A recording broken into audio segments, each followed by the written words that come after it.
Audio Jungle.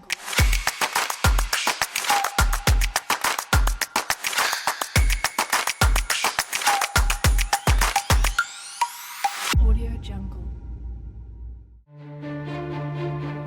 L'économie, un secteur crucial pour la vie de l'État, connaît des branches qui assurent la continuité du vécu des populations. Le cas de l'agriculture, un domaine qui a comme soubassement le sol, à l'opposition du sous-sol qui sert de soubassement au secteur minier.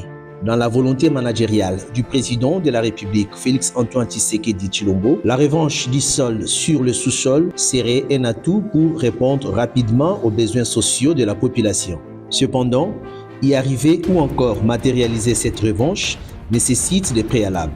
Du constat fait, l'économie de la RDC repose sur les ressources du sous-sol.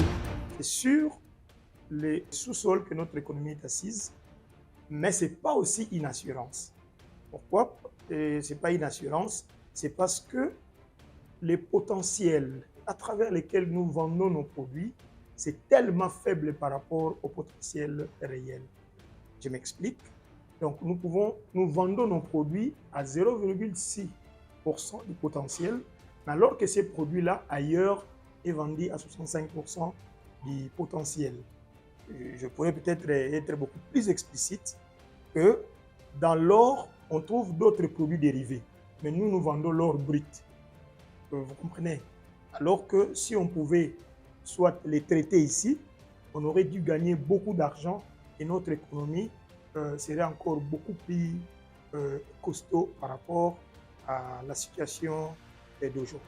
Cependant, le sous-sol avec ses potentiels n'est pas à même de résoudre directement les besoins primaires de la population. Dans la résolution des problèmes socio-économiques des ménages, là on voit directement les sols. Parce que la population, les agents économiques, les ménages, ils traitent directement avec les sols. Par exemple, quelqu'un peut vivre avec les produits du sol de son jardin ou bien de son une petite plantation. C'est pourquoi, là, je voulais vous expliquer que du point de vue ménage, mais le pays, ce n'est pas seulement la microéconomie qui gère un pays. Le pays est géré par la macroéconomie. La macroéconomie qui vise l'équilibre dans un pays donné. C'est pourquoi la macroéconomie est directement liée au sous-sol et la microéconomie est liée au sol, aux produits du sol congolais. Le sol qui incarne l'activité agropastorale est cependant pris en précaire. Dans nos recoins, donc dans les parties où devrait s'effectuer l'agriculture, il y a maintenant une forte exode de gens vers des centres-villes. Ça, c'est déjà une influence. En dehors de ça, il y a la non-qualification des gens qui doivent travailler sur place. Ils ne font que l'agriculture pour la survie. Mais ils ne font pas l'agriculture pour une agriculture organisée pour atteindre un certain niveau de productivité.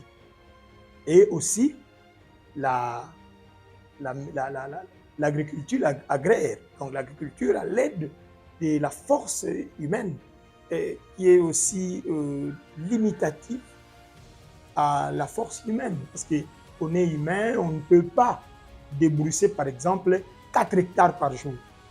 Mais alors qu'une machine peut faire 4 hectares par heure. Vous voyez, débrousser 4 hectares.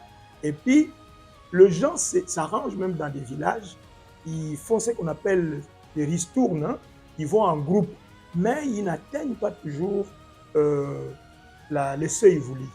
Donc, ce sont des éléments, un des paramètres qui bloquent un peu l'émergence de l'agriculture dans nos recoins. Si de grandes nations trouvent en agriculture une force pour le développement, la RDC, qui regorge plus de 80% des terres arables, peut renverser sa tendance en créant un miracle agricole. Le grand défi qui constitue le blocage de cette tendance peut être levé à travers des pistes et des solutions suivantes. Je demanderai, entre autres, au gouvernement et aux ministres dit-elle, de revoir un peu les programmes, le plan, les projets de l'agriculture. Et ces projets commencent par un fonds, la création du fonds souverain. Il faut de l'argent. On ne peut pas, un ministre de l'Agriculture, aller demander de l'argent. Non, non. C'est ancré dans le ministère. C'est même la production que nous pouvons faire. Nous pouvons toujours mettre de côté quelque chose pour constituer les fonds souverains. La formation aussi des gens qui doivent faire cette agriculture. Déjà aujourd'hui, nos facultés d'agronomie, les facultés d'élevage ou je ne sais pas moi, du secteur n'ont pas beaucoup de candidats. Parce que les gens veulent là où ça paye du tic au tac. Les gens veulent là où ça paye directement. Mais les secteurs clés nécessitent au moins un investissement colossal du gouvernement pour que cela puisse créer une attirance des jeunes gens vers ces domaines-là qui va aujourd'hui ou demain rendre des gens des milliardaires. Le secteur d'Issol peut de nos jours constituer la fierté économique de la République démocratique du Congo.